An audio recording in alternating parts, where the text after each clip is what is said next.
নমস্কার, public news বিডিতে আপনাদের সবাইকে স্বাগত। আজ আমরা এমন এক স্পর্শকাতর এবং গম্ভীর বিষয় নিয়ে কথা বলতে যাচ্ছি যা কেবল পশ্চিমবঙ্গের নয়, বরং সমগ্র ভারতের ধর্মনিরপেক্ষ কাঠামোর ওপর এক বিরাট প্রশ্নচিহ্ন এঁকে দিয়েছে।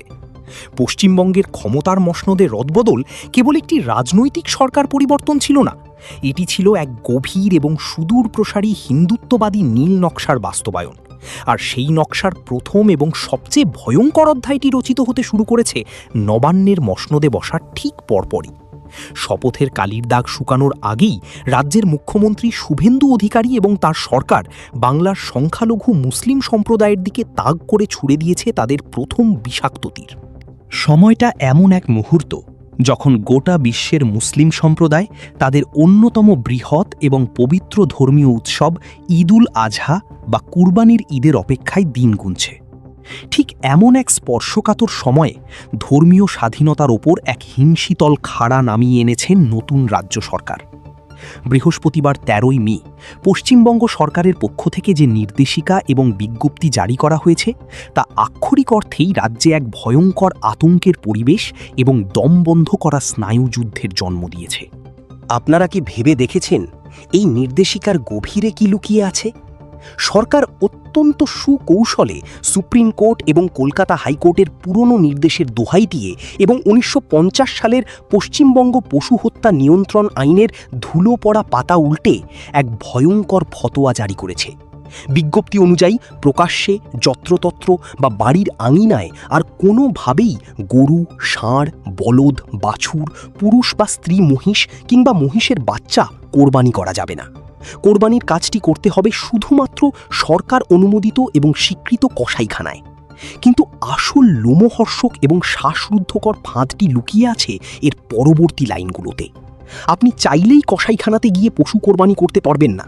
এর জন্য আপনাকে সংগ্রহ করতে হবে একটি ফিটনেস সার্টিফিকেট বা অনুমতিপত্র। আর এই সার্টিফিকেট পাওয়ার যে শর্ত সরকার বেঁধে দিয়েছে তা পড়লে যে কারোরই মেরুদণ্ড দিয়ে আতঙ্কের শীতল স্রোত বয়ে যাবে। ধর্ম নিয়ে রাজনীতির নোংরা খেলা যে কতটা ভয়ঙ্কর স্তরে পৌঁছাতে পারে এই নির্দেশিকা তার সবচেয়ে নগ্ন উদাহরণ। বিজ্ঞপ্তিতে বলা হয়েছে, কোনো পশু কোরবানি করার অনুমতি তখনই মিলবে যখন কোনো পৌরসভার চেয়ারম্যান বা পঞ্চায়েত সমিতির সভাপতি এবং একজন সরকারি পশু চিকিৎসক লিখিতভাবে একমত হবেন। আর তারা কখন একমত হবেন? শর্তগুলো শুনুন।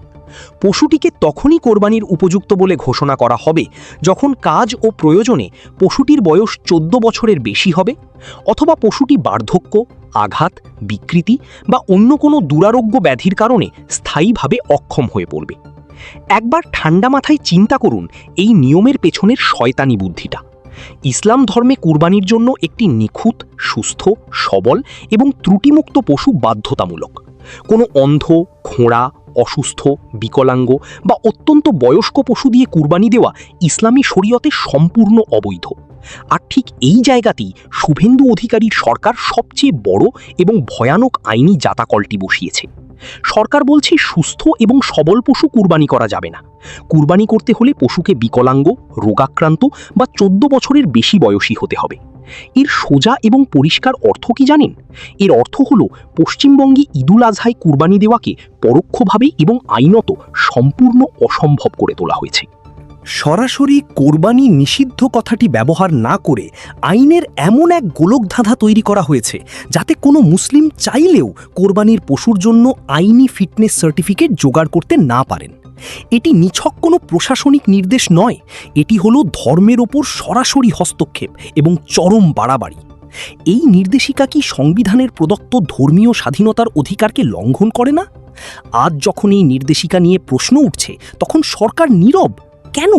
কারণ এই আইনের মাধ্যমে তারা প্রমাণ করতে চায় বাংলার মাটিতে সংখ্যালঘু সম্প্রদায়ের নিজস্ব ধর্মীয় সংস্কৃতি পালনের অধিকার এখন প্রশাসনের দয়া দাক্ষিণ্যের ওপর নির্ভরশীল।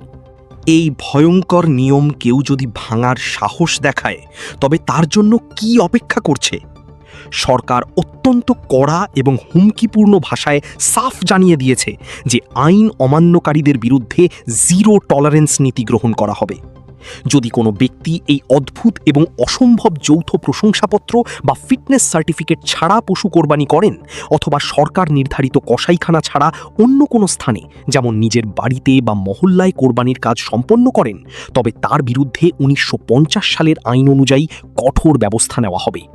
এই অপরাধকে গুরুতর বা জামিন অযোগ্য অপরাধ হিসেবে গণ্য করা হতে পারে। অভিযুক্তের সর্বোচ্চ ৬ মাস পর্যন্ত কারাদণ্ড, ১,০০০ রুপি জরিমানা অথবা উভয় দণ্ডই হতে পারে। অর্থাৎ নিজের ধর্মীয় বিশ্বাস পালন করতে গিয়ে বাংলার মুসলিমদের এখন সোজা জেলের ঘানি টানার প্রস্তুতি নিতে হবে। এই নির্দেশিকাকে আরও ভয়ঙ্কর করে তোলার জন্য প্রশাসনকে দেওয়া হয়েছে অসীম ক্ষমতা। সরকারি পশু চিকিৎসক বা স্থানীয় চেয়ারম্যানের অনুমতি ব্যতীত কোনো ব্যক্তি যখন পরিদর্শনে যাবেন, তখন তাদের কোনোভাবেই বাধা দেওয়া যাবে না। এর মানে হলো কোরবানির দিনগুলোতে পুলিশের গাড়ি এবং প্রশাসনের সাইরেনে কেঁপে উঠবে বাংলার প্রতিটি অলিগলি। বাড়ি বাড়ি তল্লাশি, কসাইখানাগুলোতে রেড এবং বিনা ওয়ারেন্টে গ্রেপ্তারের এক ভয়ানক থ্রিলার মঞ্চস্থ হতে যাচ্ছে গোটা পশ্চিমবঙ্গ জুড়ে। সরকার অবশ্য একটি আপিলের সুযোগ রেখেছে। বলা হয়েছে, কেউ যদি সার্টিফিকেট না পান তবে ১৫ দিনের মধ্যে রাজ্য সরকারের কাছে আবেদন জানাতে পারবেন। কিন্তু ঈদের আর বাকি কদিন? ১৫ দিন আপিল করে যখন জবাব আসবে, তখন তো কোরবানির সময়সীমা কবেই শেষ হয়ে যাবে। এটি মূলত অধিকার থেকে বঞ্চিত করার এক সুপরিকল্পিত দীর্ঘসূত্রতা। আজ প্রশ্ন উঠছে, বাংলাদেশে যদি এমনটি ঘটত, তবে কি আপনারা চুপ করে থাকতেন? বাংলার বুদ্ধিজীবী সমাজ, সেকুলার সমাজ আজ কেন এই বিষয়ে নীরব? যদি কোনো হিন্দু ধর্মীয় রীতিনীতি পালনে এমন বাধা তৈরি করা হতো, তবে কি আজ তারা রাস্তায় নেমে পড়তো না? তাহলে কেন আজ বাংলার মুসলিমদের বেলায় এই বৈষম্য? কেন এই নীরবতা? দর্শক, এই পুরো বিষয়টি নিয়ে আপনি কি ভাবছেন? শুভেন্দু অধিকারীর এই ইসলাম বিদ্বেষী ভূমিকা বাংলার হিন্দু মুসলিম সম্প্রীতির কফিনে শেষ পেরেক ঠুকে দিচ্ছে কি? বাংলার মানুষ কি এই অমানবিক আইনের কাছে মাথা নত করবে, নাকি ধর্মীয় স্বাধীনতা রক্ষার জন্য কোনো নতুন প্রতিবাদের জন্ম হবে? উত্তর লুকিয়ে আছে আগামী কয়েকটা দিনের গুমোট এবং শ্বাসরুদ্ধকর অন্ধকারের ভেতরে। পশ্চিমবঙ্গ আজ এমন একটি অবস্থায় দাঁড়িয়েছে যেখানে মুসলমান হওয়া এবং মুসলমানিত্ব ধরে রাখা পৃথিবীর সবচেয়ে কঠিনতম কাজ হয়ে দাঁড়িয়েছে। আমরা পাবলিক নিউজ বিডিতে সব সময় সত্যের পাশে থাকি। আমাদের এই প্রতিবেদনে আপনারা আপনাদের মতামত জানান। ভিডিওটি শেয়ার করুন যাতে বাংলার প্রতিটি মানুষ এই ষড়যন্ত্রের কথা জানতে পারে। চ্যানেলে নতুন হলে অবশ্যই সাবস্ক্রাইব করুন এবং বেল আইকনটি বাজিয়ে রাখুন যাতে পরবর্তী ভিডিওর নোটিফিকেশন মিস না করেন। আজকের মতো এখানেই শেষ করছি। সাথে থাকার জন্য ধন্যবাদ।